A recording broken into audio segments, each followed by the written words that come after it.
So we're going to look at Erykah Badu's On and On, and we're actually just going to focus on really these chords.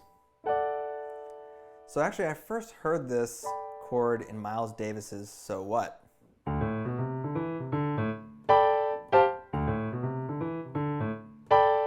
Right, exactly the same as Miles did, even exactly the same notes, exactly the same key.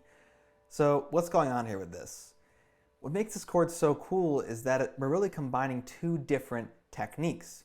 And we can see this when we look at the bottom half and the top half of the chord.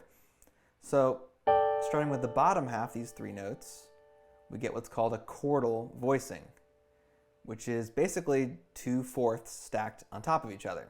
So here's a fourth, and here's a fourth. 5 half steps is a fourth. So together we get this very ambiguous, very open sounding chord. And when we invert it, we get what's called a suspended 4. Invert it again, we get suspended 2. So it comes from this suspended kind of sound, but when we space it out this way, we get a more open version of that. So half the chord, the bottom half, is our quartal voicing. Let's look at the top three notes now. So we can see this a bit better when we move the D to the top here. Now we can clearly see this is a G major triad. So we have our tried and true G major, as well as a quartal voicing, and when we put them together, we get this really beautiful, very full sounding chord. And our second chord's exactly the same concept. Quartal on the bottom, 2/4, and a major triad on the top. In this case, we'll move the A to the top here, and we can see this is D major.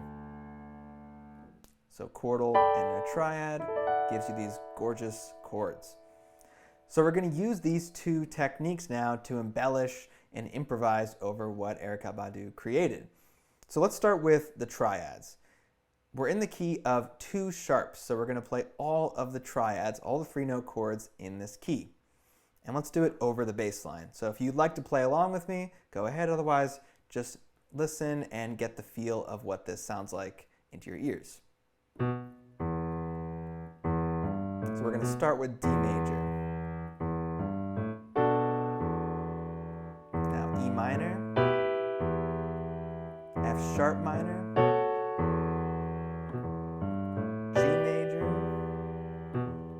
A major, B minor, C sharp diminished. Now we're back to D major again. So those are our 7 triads. And we can play those all in root position, we can play them all in inversions, and if we do all of that, we get 21 different chords that we can play around with, plus all their arpeggios, and with all different rhythms, we really have infinite possibilities here. So let's experiment, let's become fluent now with these triads over this bass line.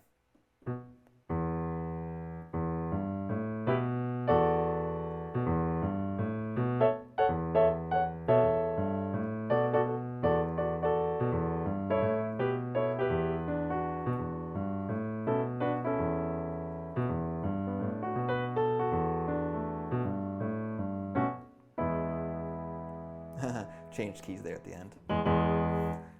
So that's what it might sound like to play around triads. You get a lot of different possibilities, and we can arpeggiate them around,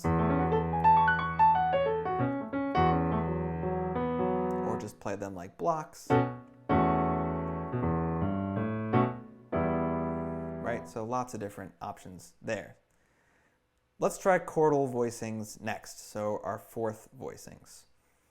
Let's do exactly the same thing over our bass line. We're going to play all of our quartal voicings in this key. Let's start with our D voicing. Actually, let's take a look at this for a second. We have a quartal voicing on the bottom here. We have a 4th, but this top half of our voicing, we actually have a tritone, which is 6 half steps.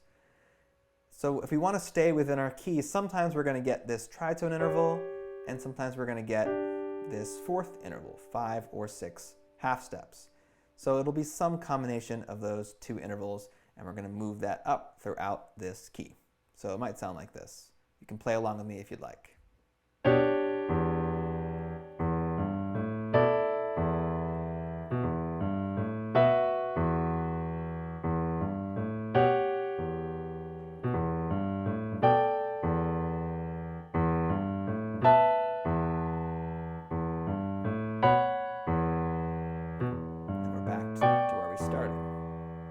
So those are all of our chordal voicings in this key. Again, we can play them in inversions.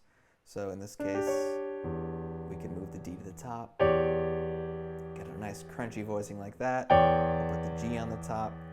So a lot of different possibilities again with these chordal voicings. So let's become fluid with them, just moving slowly between them at first and then jumping between them more fluidly. So it might sound like this.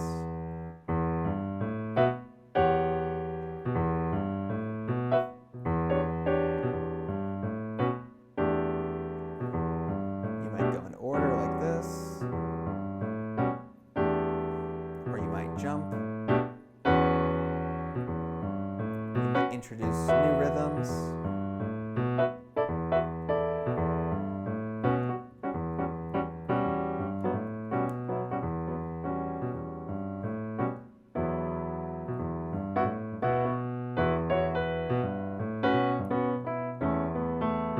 Now we can start combining the techniques. I'm getting a little ahead here. So we're starting to put in our triads again.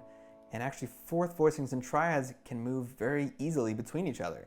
So, for example, here's one of our chordal voicings, and we can move very easily, for example, here to F sharp minor, or we can move to A major, or we can move to D major.